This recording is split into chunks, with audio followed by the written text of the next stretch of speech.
Hello and welcome back to the Pain Free for Life podcast. I'm your host, Dr. Rob Vanbergen, and today I'm interviewing Jen Beck. Jen is the CEO and founder of Complete Health Revolution, best-selling author and award-winning speaker. She is on a mission to empower women and men to create a life they love with optimal physical and mental health that they need to enjoy it. Over the last 20 years as a registered nutrition consultant and master practitioner of lift-on therapy, Jen has guided thousands of people to address the root cause of their physical issues so they can look and feel 10 years younger. Through her unique approach to stress management and emotional healing, she has supported people in eliminating overwhelm and self-sabotage so they can achieve all of their dreams. In this episode, Jen and I focus actually on nutrition, talking about first her journey and the remarkable recovery of people she knows, including conditions such as MS and things along those lines of autoimmune disease. And we discuss how what we eat affects our pain, discussing primarily things like preservatives, toxins, inflammation, as well as food sensitivities and diets across the world. We also discuss different foods that increase or decrease our pain, including healthy fats and unhealthy fats, what processed meats and foods are problems, and what we should be eating if we want to get out of pain. This is a packed episode with lots of information, and I'm sure you're going to get something from this. So, without further ado, let's dive in. Welcome back to Pain Free for Life, where we share how to successfully overcome all kinds of chronic and extreme conditions to live happy, productive, pain-free lives forever. And now, here's your host, co-founder, and board-certified holistic healthcare practitioner, Dr. Rob Vanbergen. Hello, Jen. Welcome to the show. Thank you for having me. It's great to be here. Yeah, so I'm excited to talk about some of these topics today. But before we dive in, I was wondering if you could tell me what led you down this path, because my experience has been that everyone that goes into like a more holistic health has a personal experience that's driven them there, because we're filling a gap so there's something missing, right? So what led you down this path? So if we rewind the clock back into my 20s, I was living on fast food, Diet Mountain Dew, half a pot of coffee. I smoked a half a pack a day, which is crazy to think about now. But my mom went through a series of relapses with her multiple sclerosis. And so here she is, 49 years old, and she goes from living on her own, self-sufficient, to being in a nursing home in 6 weeks. Wow. And she was on all the preventative medications that the doctors could put her on to make sure that this very thing didn't happen. So in my mind, I'm like, well, obviously the doctors don't know what they're doing and the medications aren't working. So me and all of my infinite wisdom as a 25-year-old, I'm going to go out and solve the problem. And so I started researching, and it was crazy. I ended up at a conference with, there's a pharmacist there that was talking about the healing benefits of superfoods. Okay. During his talk, he talked about his wife who had had multiple sclerosis for 26 years. Same exact amount of time as my mom. Only after his presentation that evening at the reception, I see the two of them literally waltzing across the ballroom at the dance. And my mom had been walking with a cane since I was 7 or 8. And I was like, and I got a chance to meet her afterwards. And I said, what drugs are you on? Because your results are so much better than my mom's. And she goes, oh, I'm not on any medications. No, my husband didn't believe in them.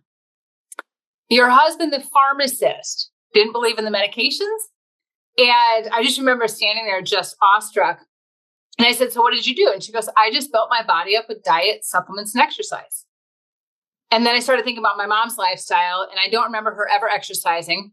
She took supplements for like 6 months when I was in 6th grade and said, they don't work. They're too expensive. I'm not doing it. And I grew up in the Midwest in the 80s.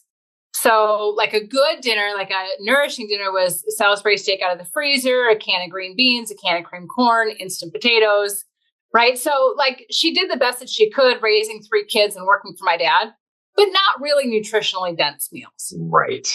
So that experience then prompted me to go look and like, did it really make that much of a difference if people change their diet and lifestyle? Would it really have an impact?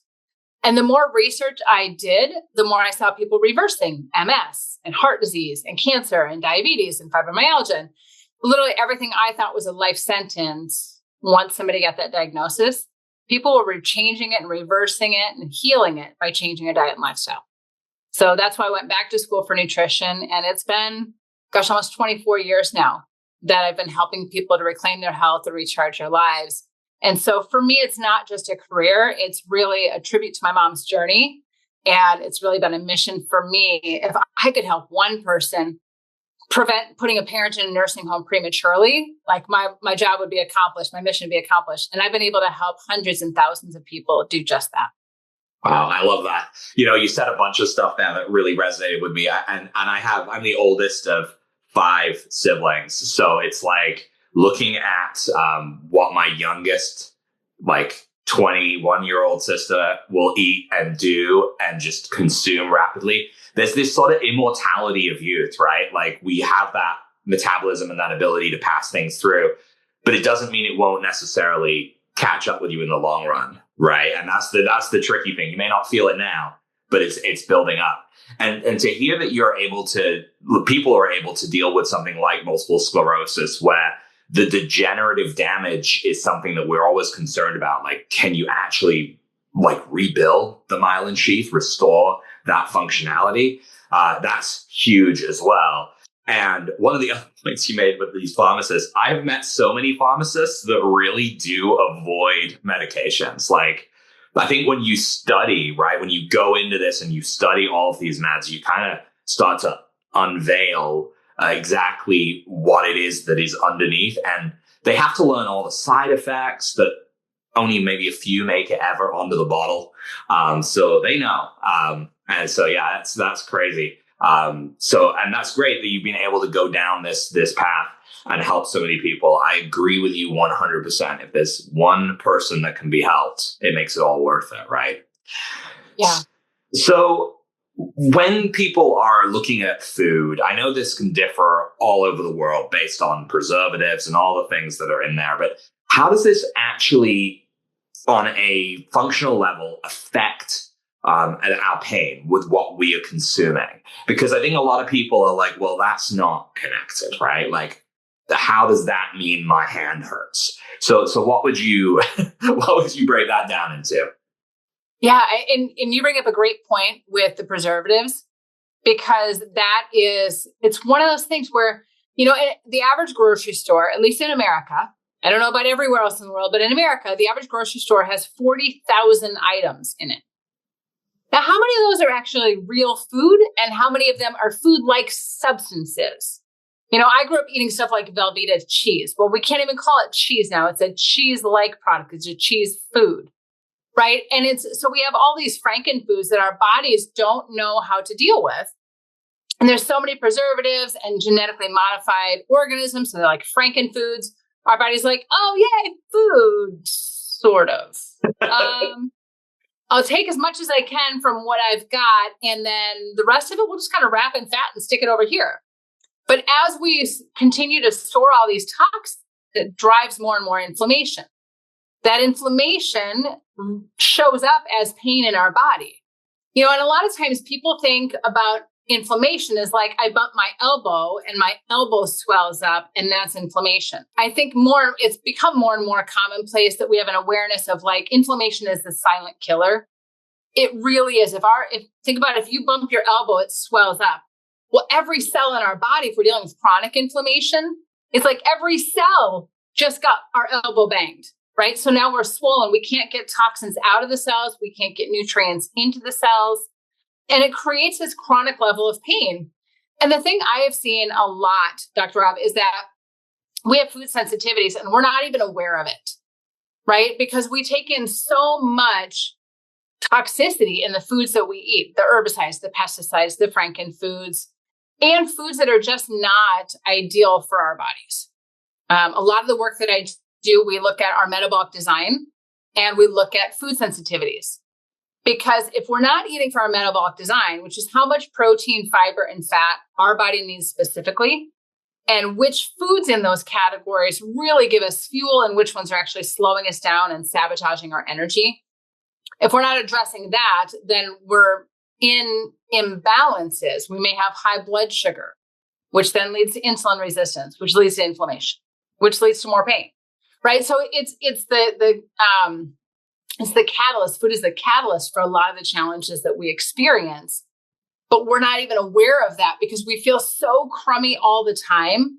We don't have anaphylactic shock. We don't have an allergic reaction to it. We have a low grade sensitivity reaction, which can show up 30 minutes to 3 days later. But because we have this low grade inflammation all the time, we just kind of feel crummy all the time.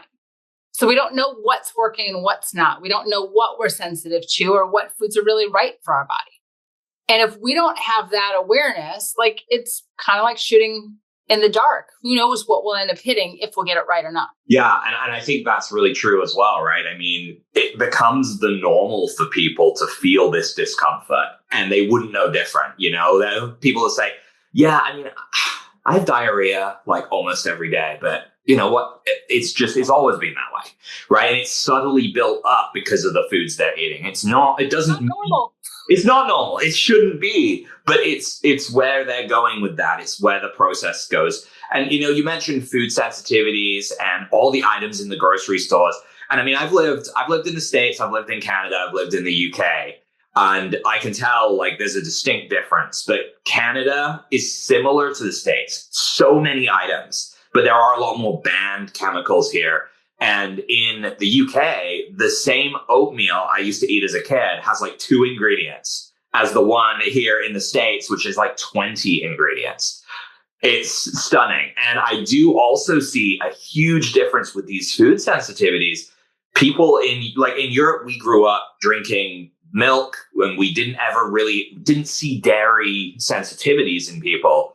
I can't drink milk here in Canada, right? It's what is put in it, what it's raised in, where you are in the world, like, and what your body is capable of achieving. And surely there's a genetic component to this as well, right? Like what kind of genes you have. Like, do you see that in your work as well? Like some people can digest and. Yes. And so if you think about African-American population, 70% of them are lactose intolerant. That's a huge dynamic. And yet cheese goes on everything. Well, cheese is still in the dairy. Just because you're not drinking milk doesn't mean that you can tolerate cheese more effectively. So we have these conditioned patterns of what we eat and what's acceptable. I mean, our kids' food is atrocious. I have an 8-year-old and like looking at kids' menus, it's like chicken nuggets, a hot dog, mac and cheese, or grilled cheese. And I'm like, can we put like a vegetable anywhere in the mix? I mean, like let's introduce them to that early on. But it is genetic. And so, if you think about how we were raised, where we were raised, what our bodies have grown up with, and I think some of it is evolutionary. Right? If you look at different regions of the world, if you look at, Mexico, they eat a lot of rice and beans down there, which is their normal staples. But if you give rice and beans to somebody who has predominantly been meat and potatoes, they're going to have a different reaction to that. Their body's not genetically wired for digestion in the same way. Now, can we supplement that? Can we support it? Yes. And what if we just ate how our body naturally wants us to eat? So we're in alignment with what works for our body. And we don't have to try and correct or make up for or manipulate our body so that we can eat something because it's fun food or whatever. And don't get me wrong, I'm not a total purist, but I live 90%. I want to nourish my body and feel amazing. And then I'll occasionally indulge here and there. And I still do that with intention because I want to feel good. Yeah. Not just be able to eat what I want to eat or eat for convenience and things like that. It's like being able to enjoy that slice of cake at your birthday party instead of saying, no, I'm never going to eat that, right? You got to enjoy life. One of the big things, I'm going to segue a little bit here. One of the big things that we have seen a lot about recently is fats and oils and what things are cooked in. Could you talk a little bit about like the difference between these healthy and unhealthy fats? Because I know this is a big thing for people. It's coming up a lot in the news at the moment. It is.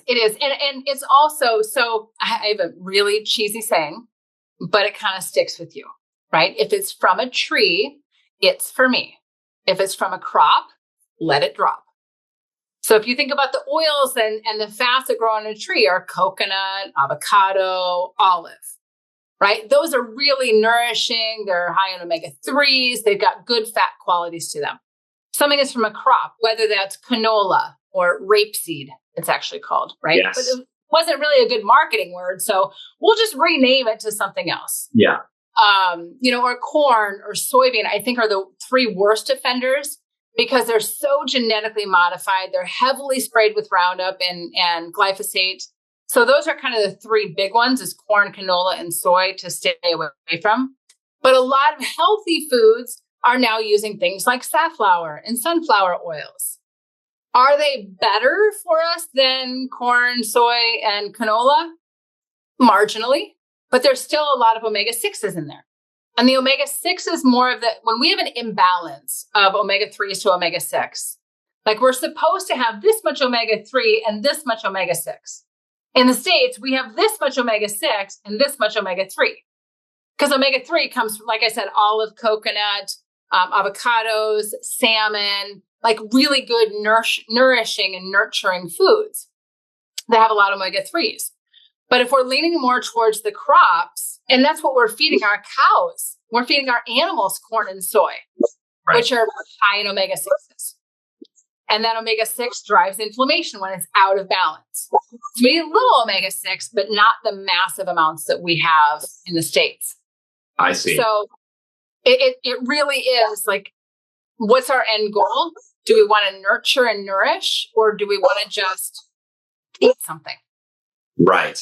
And so you kind of touched upon it a little bit there, but like if you're talking like animal fats, like back in the day, right? Tallow, lard, those sorts of things. If those are pasture raised, is that a healthy option, or does it sit somewhere in the middle? Whereabouts do they sit on the spectrum? I think that if it's grass fed, if it's grass finished, this is again a marketing ploy. Yes. Right. So we've got to be really clear about what we're actually consuming. This is where it's really valuable to go to a smaller market. Even Whole Foods knows more about the manufacturer and the growers than somewhere like, a Kroger here or your bigger grocery store chains. So it's really important to know where your food comes from. And if it says pasture raised, is it pasture raised for one day? Yeah. Is it pasture raised for half of its life, or is it pasture raised where its entire life, where it's grass finished? Yes. Because it does matter. The more time it spends in the pasture eating grass or eating bugs and natural seeds versus corn and soy fed, it's going to have more of the omega-3s in it. There's actually a local farm here, and it's called Grassland Graze. They did a study of the omega-3 levels in their beef, and it rivaled salmon. Yeah, there's a lot of stuff in the store that says grass-fed, but just because it says grass-fed doesn't mean you can trust it 100%. Is it better than eating, Laura's Lean or whatever grocery store brand? Yes, right? So it's, in my mind, it's good, better, and best. If you can do the best because you have access to it and because you have the budget for it, awesome, absolutely. If you're not investing in your health and your food, you're going to end up paying for it in medical bills sometime later. Yeah. So it's everything that we put in our mouth becomes a part of us. And if we remember that, we go, I could have a grass-fed filet or McDonald's hamburger. We're going to have very different quality of life between the two. Yeah, exactly. Yeah. And I see that too. Like people that have, I think you can start to tell too, like we started with going with a local farm, grass-fed, grass-finished, and just buying a whole cow like every few years. And the taste difference is insane. Like you can tell when you're eating something in a restaurant, you're like, yep, that's not grass. So you get to know as well. So thank you for touching upon that. Okay. So when it comes into pain, we'll circle back around to this. What foods will increase or decrease pain? We've kind of like hinted at this throughout this conversation, but are there any big major like red flags, danger, stay away, and also go for this? Yeah. So I would say the go fors are going to be your anti-inflammatory food. So think about a Mediterranean food where you're eating really natural, like vegetables, fruits, olives, some nuts and seeds. Again, if we're eating in America, anything more is better. So I literally know a gal who was a massage therapist, and she used to eat a pound of almonds a day because they're good fats and they're good for me. And it's easy and I can do it while I'm working on a client. And she had a gallbladder taken out. So more, just because it's good, more does not necessarily mean better. Right. So I want to frame that. But when we're looking at a Mediterranean diet, when we're looking at natural whole foods, like if your grandmother would walk past the table and she would know exactly what it is in the form that you bought it in the grocery store, right? So a bag of flour probably doesn't know what it is. I mean, it could be any kind of flour.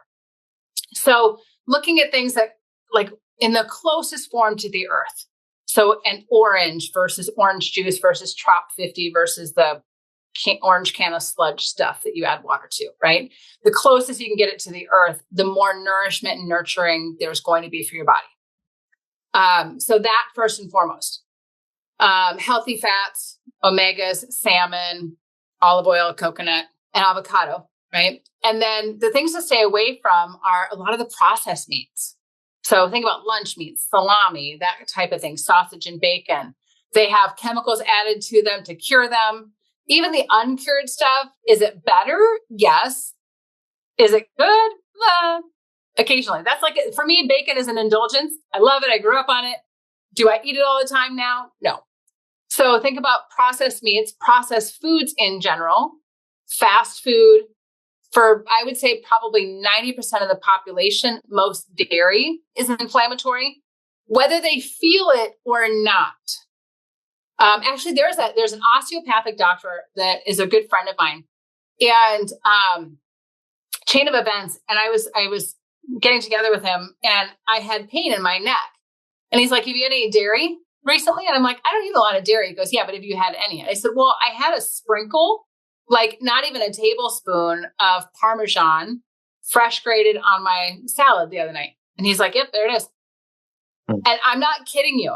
First time I'd ever heard that cheese causes neck pain. It actually tightens this muscle here. And I was like, that's interesting. So the next time I had cheese, guess what happened? Same thing. That muscle tightened again. And I'm like, no kidding. I'm 50 years old. It's one of those things like, this is how old I am when I found this out. And, and so things like that, where we don't even recognize what the foods are that are driving inflammation. It can be something so simple that we don't make the connection with.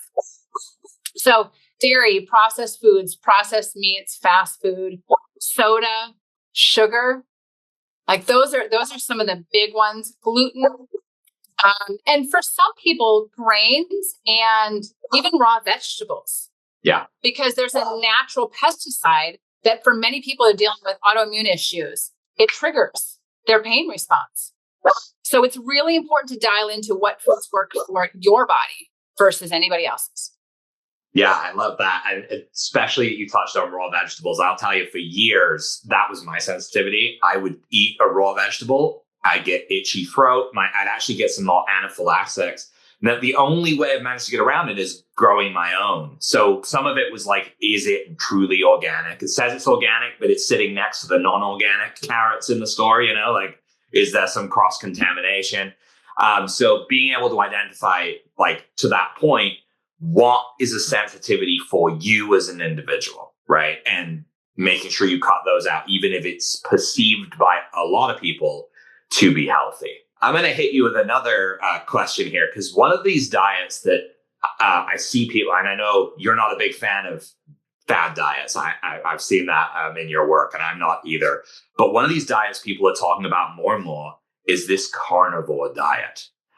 You've probably seen that as well. And some people swear by it. Like, what is it that you're seeing with clients you work with, or have you not really seen any that are trying this diet? Like, what is there anything good to it? Are you just missing out on a lot of things? So when it comes to carnivore, I think there's a lot of people that lean towards that, especially when they're dealing with mast cell. Right. Right. And to your point, when you're reacting to the vegetables you're eating, the healthy foods, we've got to allow the body to calm down. We've got to allow the fire in our body to calm down. And so if you're going to do carnivore, the caveat I have, is that you absolutely must lean into quality over quantity. Right. It absolutely must be pasture raised, organic, good quality foods, because otherwise we are driving more inflammation by trying to decrease the inflammation, by trying to solve the problems. So the other thing I'll say to that is that when we're looking at carnivore, what it does do is it helps us to stabilize our blood sugar levels and our insulin levels. Insulin is another driver for inflammation. So think about all we want to do is create homeostasis. We want to create balance in our body.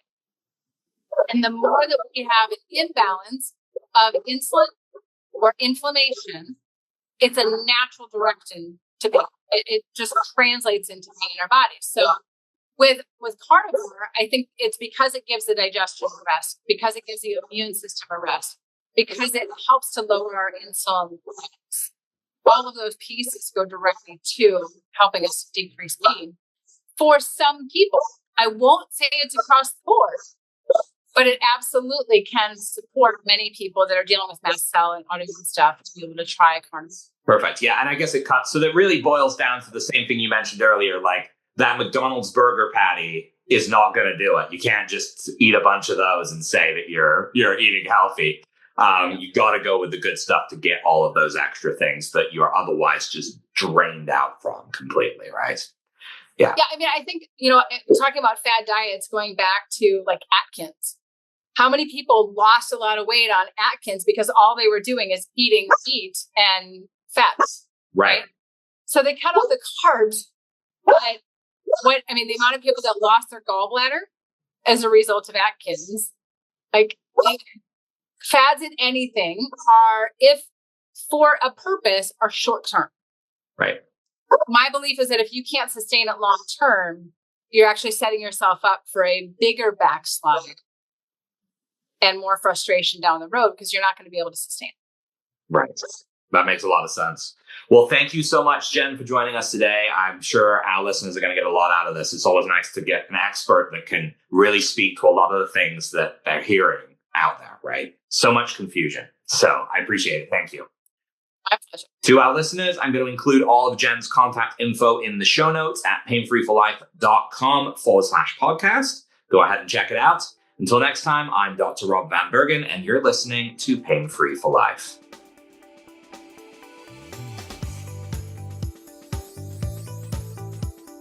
Thanks for listening to Pain Free for Life. Be sure to follow us, share the show with family and friends, and leave us a review on iTunes.